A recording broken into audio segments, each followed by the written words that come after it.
Welcome to Leading Voices in Federal Contract Management, a series of conversations on Federal News Network with experts across the federal industry about the unique challenges of managing federal contracts and how best to tackle them. I'm Vanessa Roberts. Today our guest is Howard Porter, Corporate Director and Senior Vice President of Contracts at CACI. Welcome, Howard. Thanks, Vanessa. Great to be here. It's lovely to have you. Well, let's dive right in. You've had a lengthy career as part of the CACI contracts team. What led you to this work? You started as a lawyer. Why are you still passionate about it, and why do you keep doing it? So I was familiar with CACI from my wife. She had a long run at CACI on the line side of our organization, and my skill set was different because, being an attorney. But I felt like I was ready at that time in my life to make a career change, and I felt like the soft skills that I developed as a lawyer would serve me well in this role. And so I believed in CACI at the time, not only in the company, but also the mission that it supports. And CACI had a great reputation then and still does. Our 60-year history in the industry and our legacy is very well known. Well, can you talk about the evolution of technology in contracts management? You've definitely been in that role long enough to have seen a lot of changes. There's been a lot of change in IT use generally in the government and in contract management. But talk about that more specifically at CACI. So I'm dating myself, but I started at CACI in 1999. So I have seen a lot of evolution. When I came to CACI, we had hard copy files. We didn't have an automated file capability. And proposals were being submitted to the government, largely hand delivery. There's still some of that goes on, but at the time it was largely hand delivery and some email delivery. But shortly after I joined CACI, we actually deployed our first contracts management repository. And so we created project records that corresponded to each of our contracts, and we captured key contract information in those project records. And then a few years after that, we deployed our next generation contract management system. And that system was really a step forward for us in terms of capturing key stakeholder requirements and also helping us move towards an automated file capability.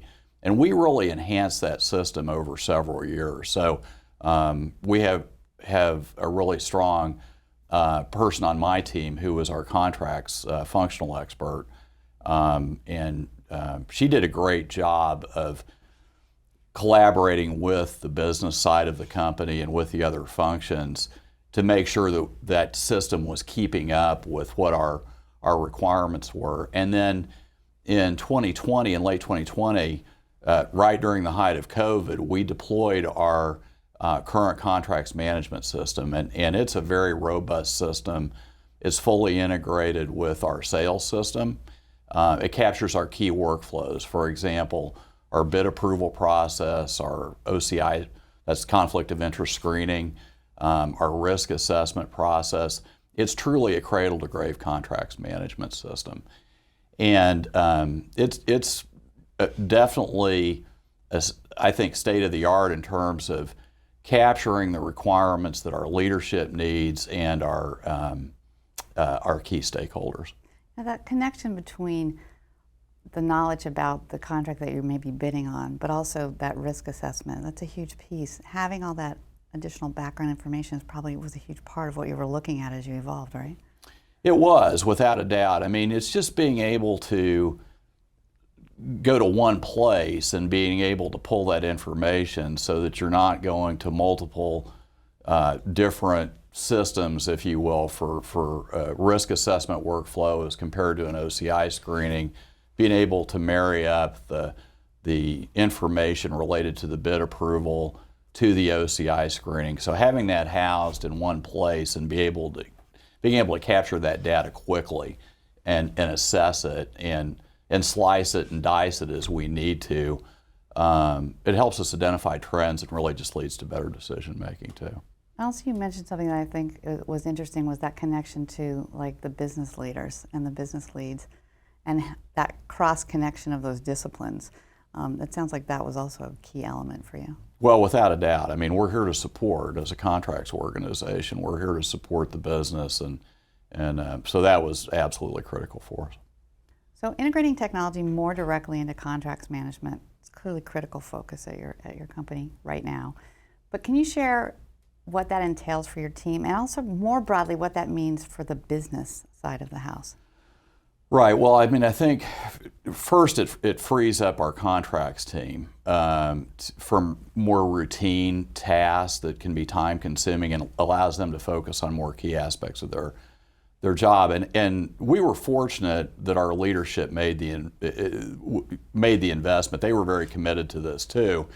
So it's been a big benefit to our contracts organization from that perspective. But more broadly, in terms of data collection and compilation, it's allowed us to largely eliminate the manual compilation of that data, where you're going out to individuals trying to pull data.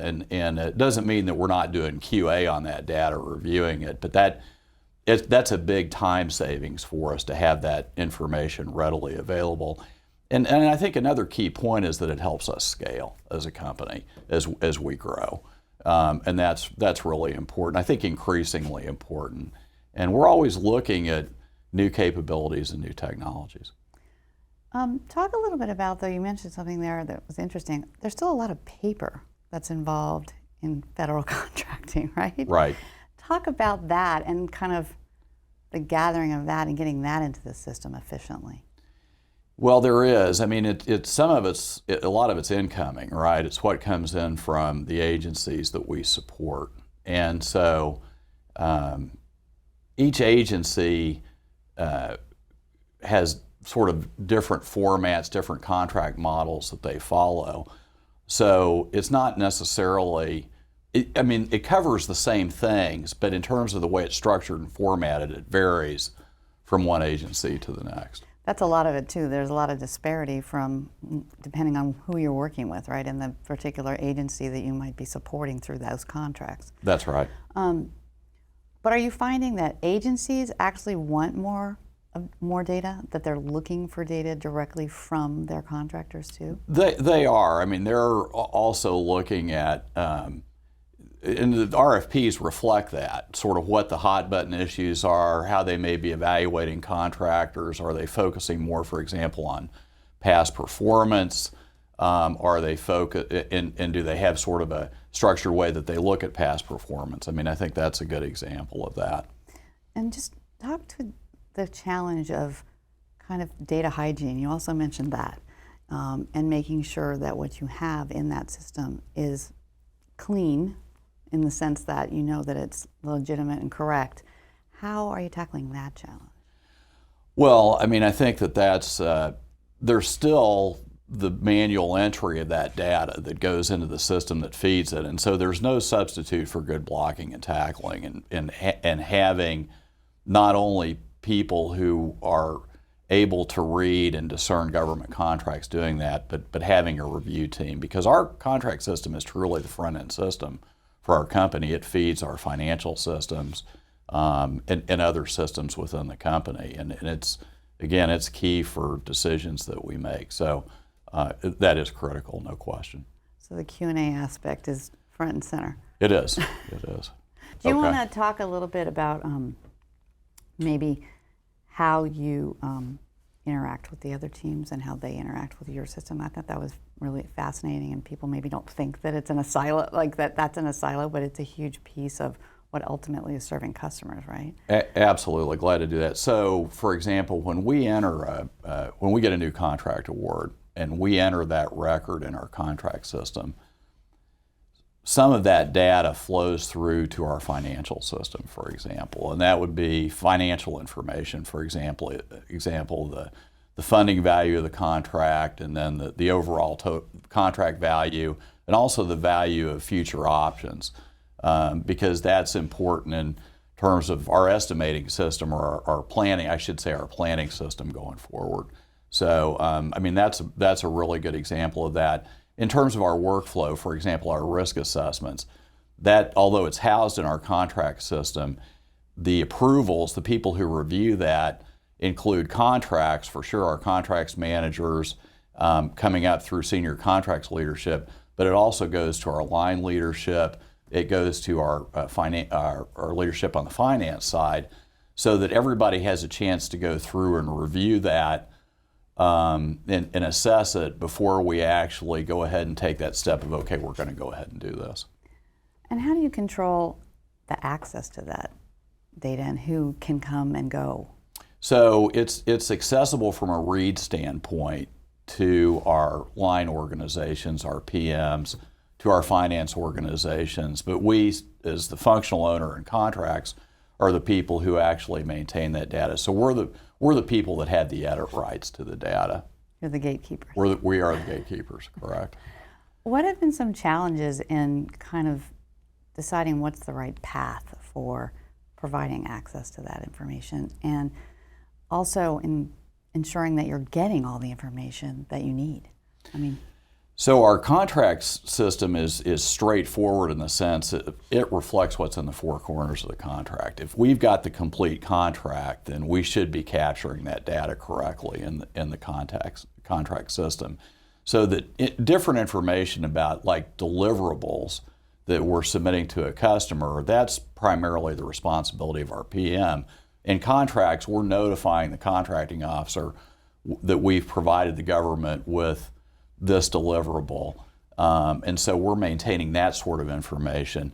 But in terms of, it's accessible to everybody, but again, the contracts information, we're the gatekeepers for that.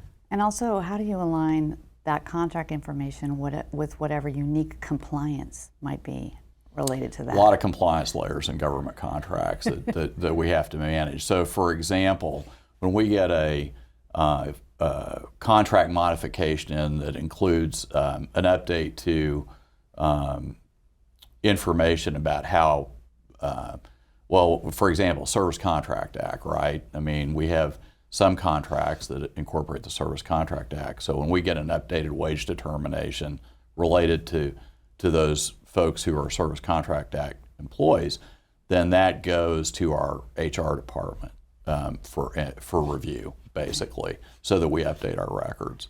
Right. And that also varies a lot from contract to contract and agency to agency. What are the compliance factors that are involved?